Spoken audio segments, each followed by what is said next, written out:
Hey again, this is Robin. I'm in one of the kennels with Rollo, and we're going to be working on door manners. And one of the first things that I want to do with him is to teach him that when he will offer a sit, then that's when the door starts to open. And the better behaved he is, the more the door will open and the more treats that he will get. So it's all a matter of conditioning him to do the right behavior in order to get the results that he wants, and ultimately what the human wants as well. But the more it's his idea, the farther we get and the quicker we get there. He's got a lot of energy, a lot of opinions about how things should go. And right now what I would just like to show is how it works when we want to reinforce good door manners.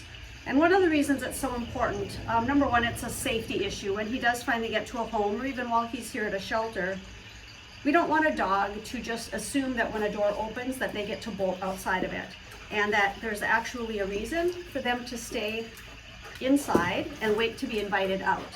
And that the reason being is that they're going to get rewarded if they do that. So let's just see how this goes. Okay, I am standing, hello, I'm right here. I'm standing outside of Rollo's kennel, and as he offers a behavior that I like, I'm going to tell him yes and then toss a treat and wait for him to come back and sit again. And you might wonder why I'm not asking for the behavior. That's a completely different skill set. So what I want him to do is learn that he can choose a behavior that will get him rewarded, or he will make a decision on his own. So I'm helping him to train himself to do the right thing.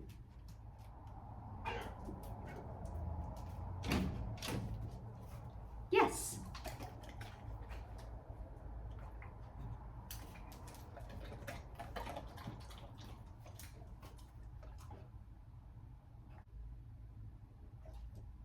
Patience is a virtue.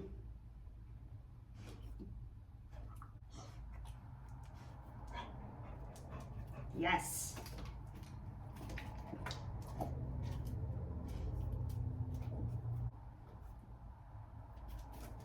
Yes.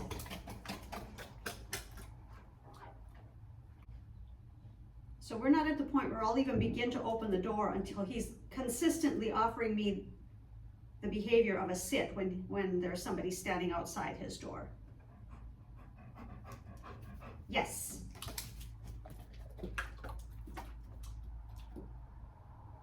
Believe it or not, I picked him on purpose because he is not necessarily going to respond immediately.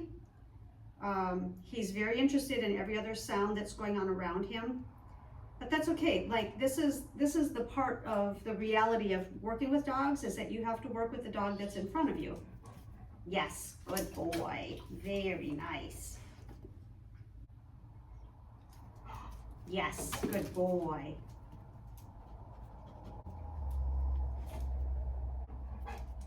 Yes.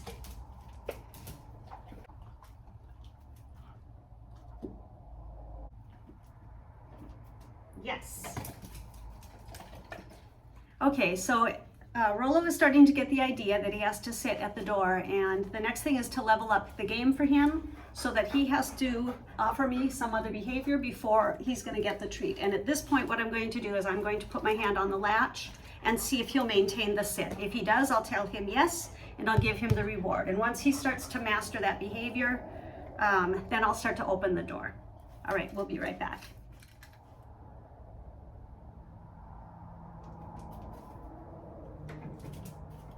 He broke the sit, so he doesn't get the yes or the treat.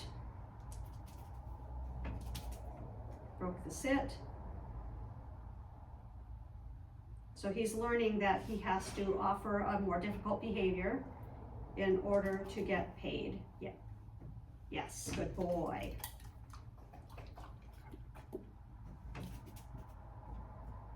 He broke the sit, I withdraw my hand. So this seems like a lot of work to get like minute changes in behavior. Yes. But it's essential for the dog to understand. These are the ABCs. Like if he can understand these things, then we can start stringing behaviors together and really get a good obedient dog. So first he has to offer the sit, then he has to maintain the sit when I put my hand on the latch, and eventually while I open the door.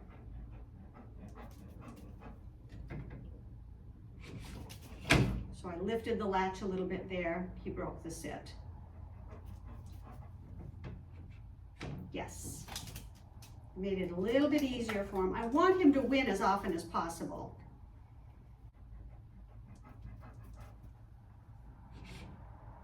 Yes.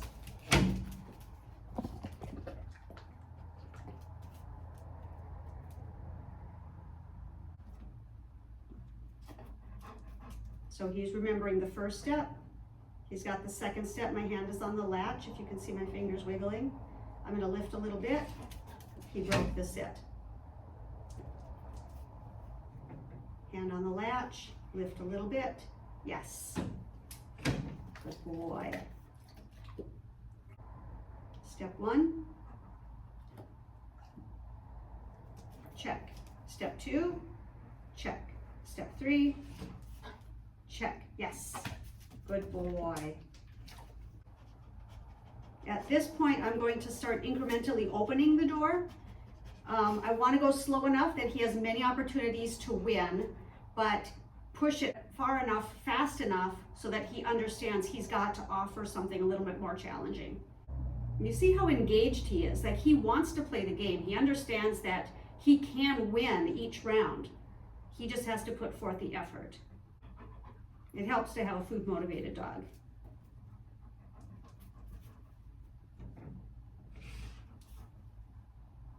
Yes. That was so good.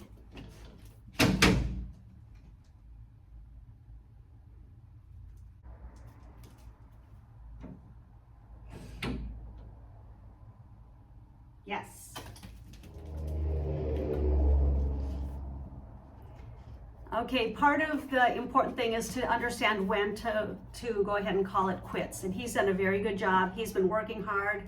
This tires their brain out, what actually is as beneficial as giving them physical exercises to make their brains work.